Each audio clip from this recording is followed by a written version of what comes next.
নমস্কার, আজকে আমি এই ভিডিওতে দেখাবো আপনারা কিভাবে একজন বিবাহিত মহিলার তার বাপের বাড়ি থেকে তার শ্বশুর বাড়িতে রেশন কার্ডটিকে খুব সহজেই খুব তাড়াতাড়ির মধ্যে ট্রান্সফার কিভাবে করবেন। একদম খুব সহজ নর্মালভাবে দেখানোর চেষ্টা করব। এই ভিডিওটি আপনারা প্রথম থেকে শেষ পর্যন্ত দেখুন, অন্য কোনো ইউটিউবে ভিডিও দেখার প্রয়োজন হবে না। একদম সঠিকভাবে জানতে হলে ভিডিওটির সঙ্গে থাকুন। চলুন বন্ধুরা, ভিডিও শুরু করি। গুগলে রেশন কার্ড লিখে সার্চ করবেন। রেশন কার্ডের অফিসিয়ালি ওয়েবসাইট রয়েছে, নতুন ওয়েবসাইট। সেই ওয়েবসাইটের মধ্যে আপনারা চলে আসবেন এবং চলে আসার পরে আপনারা এখানে দেখতে পাচ্ছেন একটি জায়গায় লেখা রয়েছে সিটিজেন হোম। এই সিটিজেন হোম লেখা আছে, এখানে কিন্তু আপনাদের ক্লিক করতে হবে এবং এখানে ক্লিক করার পরে আপনারা এখানে দেখতে পাচ্ছেন এখানে রেশন কার্ড সম্পর্কিত কর্নার এই যে লেখা আছে, এখানে কিন্তু আপনাদের ক্লিক করতে হবে। তারপরে এখানে দেখতে পাচ্ছেন অফিস অনুমোদন প্রয়োজন পরিষেবা, এখানে কিন্তু আপনাদের ক্লিক করতে হবে। তারপরে এখানে দেখতে পাচ্ছেন অনলাইনে আবেদন করুন এই যে লেখা রয়েছে, এইখানে কিন্তু আপনাদের ক্লিক করতে হবে। এরপরে আপনারা দেখতে পাচ্ছেন এখানে কিন্তু অনেকগুলো ফর্ম রয়েছে, 3, 4, 5, 6, 7, 8 বিভিন্ন রকম রয়েছে। এখানে একটি জায়গায় দেখতে পাচ্ছেন ফর্ম 14, এখানে লেখা আছে দেখুন, একজন ব্যক্তির একটি নতুন পরিবারে স্থানান্তরের জন্য আবেদন এই যে লেখা আছে, এখানে কিন্তু আপনাদের ক্লিক করতে। যে বিবাহিত মহিলাটির আপনারা রেশন কার্ড ট্রান্সফার করতে চান, সেই মহিলাটির রেশন কার্ডের সঙ্গে যে ফোন নম্বরটি যুক্ত রয়েছে সেই ফোন নম্বরটি কিন্তু এন্টার মোবাইল নম্বরের ঘরে কিন্তু লিখতে হবে। তারপরে গেট ওটিপিতে ক্লিক করতে হবে। আপনারা কি করে বুঝবেন যে ওই বিবাহিত মহিলাটির রেশন কার্ডের সঙ্গে ফোন নম্বর যুক্ত রয়েছে কিনা? চলুন দেখে নেওয়া যাক। এর জন্য আপনারা সর্বপ্রথমে যে রেশন কার্ডের অফিসিয়ালি ওয়েবসাইট, নতুন ওয়েবসাইট রয়েছে, সেখানে চলে আসবেন এবং আপনারা একটু স্ক্রল ডাউন করে নিচের দিকে চলে আসবেন, একদম নিচের দিকে। তারপরে আপনারা দেখতে পাচ্ছেন এখানে একটি জায়গায় লেখা রয়েছে link ration card with mobile লেখা রয়েছে, এখানে কিন্তু আপনাদের ক্লিক করতে হবে। এখানে ক্লিক করার পরে এখানে দেখতে পাচ্ছেন এখানে রেশন কার্ডের নম্বর দেওয়ার একটি ঘর রয়েছে, এখানে কিন্তু আপনাদের রেশন কার্ডের নম্বরটি বসিয়ে দেবেন যেটা চেক করতে চান। তারপরে এখানে দেখতে পাচ্ছেন সার্চ, এই সার্চে কিন্তু আপনাদের ক্লিক করতে হবে।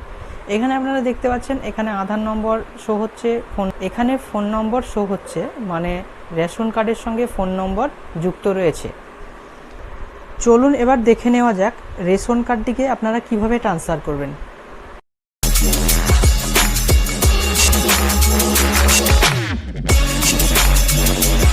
এরপরে আপনারা দেখতে পাচ্ছেন এখানে ফোন নম্বর, রেশন কার্ডের সঙ্গে যে ফোন নম্বরটি যুক্ত রয়েছে সেই ফোন নম্বরটি কিন্তু আপনারা এখানে দিয়ে দেবেন। তারপরে এখানে দেখতে পাচ্ছেন গেট ওটিপি, এই গেট ওটিপিতে আপনাদের ক্লিক করতে হবে।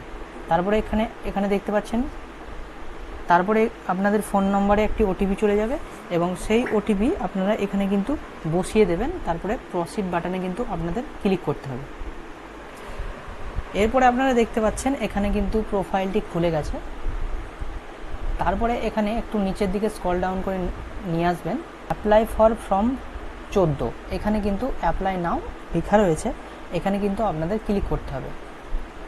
এখানে ক্লিক করার সঙ্গে সঙ্গে আপনারা যেই রেশন কার্ডটিকে ট্রান্সফার করতে চান সেখানে কিন্তু টিকমার্ক দিতে হবে। যে পরিবারের রেশন কার্ডটিকে ট্রান্সফার করতে চান সেই পরিবারের যে কোনো একজনের রেশন কার্ডের নম্বর এখানে আপনি দিতে পারেন।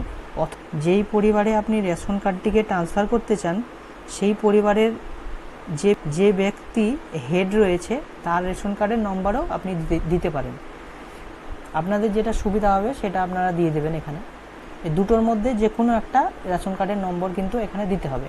তারপরে এখানে দেখতে পাচ্ছেন ক্যাটাগরি, এখানে যে ক্যাটাগরির রেশন কার্ড সেই ক্যাটাগরি কিন্তু এখানে সিলেক্ট করতে হবে। তারপরে এখানে দেখতে পাচ্ছেন সার্চ, এই সার্চ অপশানে কিন্তু আপনাদের ক্লিক করতে হবে।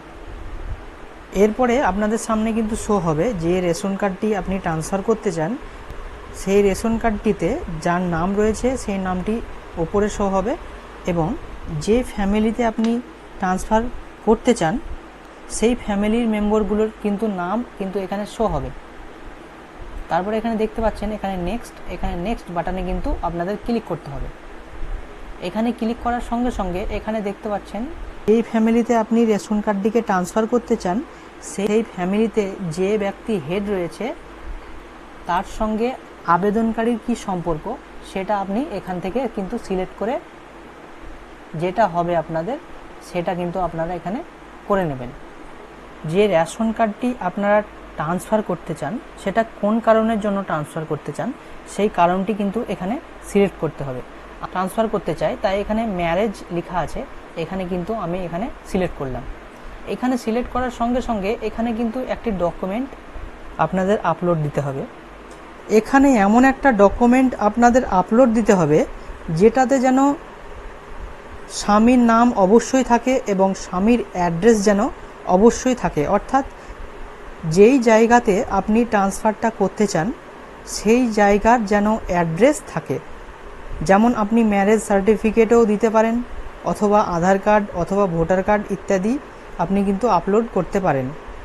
এরপরে আপনারা নেক্সট বাটনে ক্লিক করবেন, তারপরে গেট ওটিপিতে আপনাদের ক্লিক করতে হবে এবং আপনাদের ফোন নম্বরে একটি SMS চলে যাবে এবং সেই SMSটি দেবেন। তারপরে ওকে বাটনে ক্লিক করবেন, তারপরে কাজটি কিন্তু সাকসেসফুল হয়ে যাবে। এইভাবে কিন্তু আপনারা খুব সহজেই একটি বিবাহিত মহিলার রেশন কার্ড কিন্তু আপনারা ট্রান্সফার করতে পারবেন। বন্ধুরা, এই ছিল আজকের এই ভিডিওটি যদি আপনাদের ভালো লেগে থাকে একটা লাইক করবেন এবং আপনাদের অসংখ্য ধন্যবাদ জানাই এই ভিডিওটি প্রথম থেকে শেষ পর্যন্ত দেখার জন্য।